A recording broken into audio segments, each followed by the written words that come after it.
నమస్తే, welcome to Kanuri creations.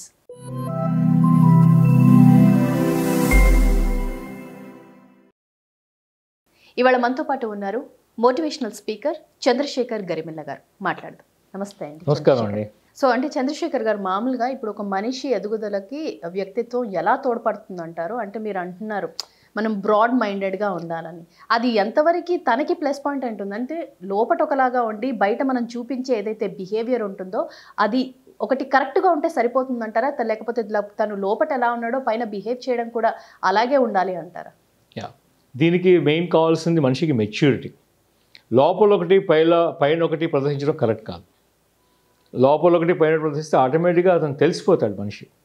ఎందుకంటే మన లోపల చాలా కుళ్ళుబుద్ధులు ఉన్నాయనుకోండి, బయట మనం ఏదో నా అంత మంచివాళ్ళు లేడని పట్టుగా బిహేవ్ చేస్తే అది నిజంగా అది ఇవాళ కాకపోతే రేపైనా అతని వ్యక్తిత్వం బయటకు వస్తుంది.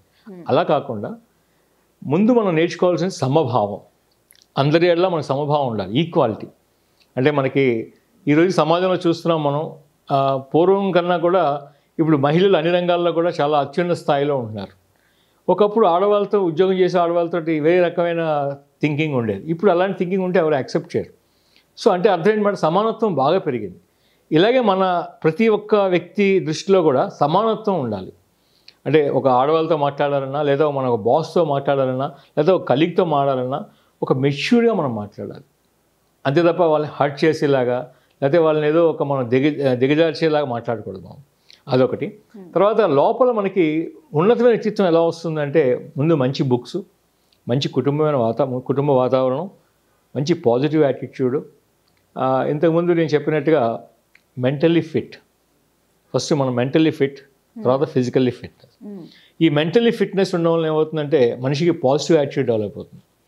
అంటే నేను రైట్, అవతల కూడా రైట్. ఇక్కడ మీకు ఒక ఇంపార్టెంట్ విషయం చెప్పాలి. మనకి 4 ట్రాన్సాక్షన్ అనాలిసిస్ అని ఉన్నాయి. That is first thing, I am okay, you are not okay. Second thing, I am not okay, you are also not okay. Third thing, I am okay, you are also okay. And fourth thing వచ్చేటప్పటికి, I am not okay but you are okay. ఈ 4 కూడా మనకి ఒక English personality అసెస్మెంట్లో చూస్తే ఏమవుతుందంటే ఒక parent ఒక child కనిపిస్తాడు. పేరెంట్ ఎప్పుడు కూడా నేను ఓకే అంటాడు, పిల్లవాడిని రాంగ్ అంటాడు కదా. అలాగే కొంతమంది negative people I'm not okay, you're also not okay అంటారు. కొంతమంది వాళ్ళకి ప్యాసివ్ దృక్పథంతో ఉంటే కనుక I'm not okay but you're okay. ఈ ప్యాసివ్నెస్ వీళ్ళకి ఉంటుంది. ఇందులో మనకి ఏది కరెక్ట్ అంటారు? I'm okay, you're also okay. ఇలాంటి దృక్పథం ఉన్నవాళ్ళు లైఫ్లో చాలా హ్యాపీగా ఉంటారు. అంటే అది పాజిటివ్ మైండ్ సెట్ ఉంటే. ఎగ్జాక్ట్లీ. ఎందుకంటే చిన్నపిల్లవాడు పిల్లవాడు చెప్పింది కూడా మనం వినాలి. వాడి పాయింట్ ఆఫ్ వ్యూలో వాడు కరెక్ట్. ఫర్ ఎగ్జాంపుల్ నేను ఒక వేలులా పెట్టాను అనుకోండి, నా చెయ్యిలా పెట్టాను అనుకోండి, మీకు ఇటుపక్క కనబడదు, నాకు అటుపక్క కనబడదు, అంతే కదా. సో నాకు కనిపించేది నా పాయింట్ ఆఫ్ వ్యూ, మీకు కనిపించేది మీ పాయింట్ ఆఫ్ వ్యూ. సో మీరు కరెక్టే, నేను కరెక్టే, అంతే తప్ప నేను కరెక్టు మీరు కరెక్ట్ అంటే కనుక డెఫినెట్గా కాన్ఫ్లిక్ట్ వస్తుంది. ఆ కాన్ఫ్లిక్ట్ వల్ల మనుషులకి దూరం అవుతాము. అందుకని I'm okay, you're also okay. ఈ విషయం తెలియకే చాలామంది ఈ రోజున డైవర్స్ అప్లై చేయడం లేదు, విడిపోవడాలు ఇవన్నీ కూడా జరుగుతాయి. ఎందుకంటే ఒక భార్య ఒక భర్త సమాజంలో వాళ్ళు పెరిగిన కుటుంబమైన వాతావరణం ఇవన్నీ కూడా డిఫరెంట్గా ఉంటాయి. అప్పుడు భార్య కరెక్టే, తన పాయింట్ ఆఫ్ వ్యూలో తను కరెక్టే, భర్త కూడా తన పాయింట్ ఆఫ్ వ్యూ తను కరెక్టే. సో ఇద్దరు డిస్కస్ చేసుకుంటే ఒక అండర్స్టాండింగ్ వస్తే definitely they can live happily together. So నేను రాంగ్ నువ్వు రైటు అనడం చాలా తప్పు. అలాగే నేనే రైటు నువ్వు రాంగ్ అన్న కూడా తప్పు. నేను రైటే, నువ్వు రైటే, నువ్వు ఓకే నేను ఓకే అన్న ఆలోచన దృక్పథం ఉంటే కనుక జీవితంలో ఎక్కడైనా సక్సెస్ అవుతారు. ఇది కుటుంబంలోనే కాదు, బయట ఆఫీసుల్లో కానీ లేకపోతే మనం చేసే వ్యాపారంలో కానీ మనం తప్పకుండా ఈ అంశాన్ని మనం దృష్టిలో పెట్టుకుని మన బిహేవియర్ ఆ రకంగా ఉండాలి. అంటే ప్రస్తుతం బేసికల్గా చెప్పాలంటే మనిషి ముందు హుందాతనం నేర్చుకోవాలి, హుందాగా ఉండాలి. ఒకవేళ తను తప్పైనా కూడా క్షమాపణ చెప్పేంత హుందాతనం మన దగ్గర ఉండాలి. అలాగే పక్క వాళ్ళు తప్పైతే వాళ్ళని విమర్శించేటట్టు కాకుండా కన్స్ట్రక్టివ్ క్రిటిసిజంగా చేసేటట్టుగా ఉండాలి. అప్పుడు వ్యక్తికి సమాజంలో చాలా విలువ వస్తుంది. తర్వాత మీరు చెప్పినట్టుగా ఈ కలిసి బతకడానికి ఛాన్సెస్ కూడా ఉంటాయి ఎక్కువగా. చంద్రశేఖర్ గారు, మామూలుగా ఇప్పుడు ఒక వ్యక్తిత్వాన్ని గురించి మనం మాట్లాడుకుంటున్నాం, బట్ అసలు బిహేవియర్ అంటే ఏంటి? అసలు దేన్ని మనం బిహేవియర్ అనుకోవాలి? ఇప్పుడు చిన్నపిల్లల విషయంలో వస్తే ఒక బిహేవియర్ గురించి మాట్లాడుకుంటాం, టీనేజ్ వాళ్ళ విషయంలోకి వస్తే వాళ్ళ గురించి ఒక రకంగా మాట్లాడతాం, ఇంకా పెద్దవాళ్ళ గురించి చూస్తే ఒక స్టేజ్కి సంబంధించి బిహేవియర్ అనేది దాని మీనింగ్ అనేది మారిపోతూ వస్తుంది. అసలు బిహేవియర్ అంటే ఏంటి? అసలు దాని బిహేవియర్ని మనం ఎలా అర్థం చేసుకోవాలంటారు?